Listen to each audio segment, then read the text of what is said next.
Hindi mo mababago ang walang iya. Please remember that.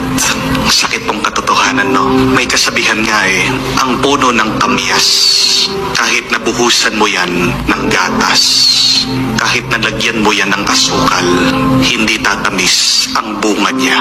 Anong ibig sabihin? Ang isang masamang tao, hindi magbabago.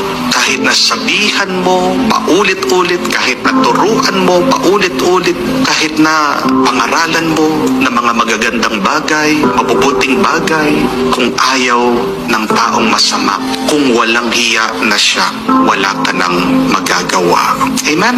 But, should we stop? Definitely not. Kung ayaw magbago, titigil ka na ba? Hindi. Huwag ka. Bakit? Dahil tandaan mo kung sino ka, kung sino tayo. Tayo pa rin ay mga anak ng Diyos. Tayo pa rin ay gawa ng Panginoon mula sa kanyang kabutihan.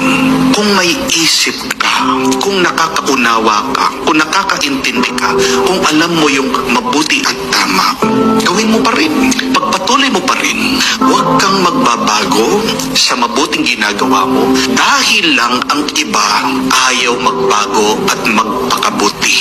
Remember that.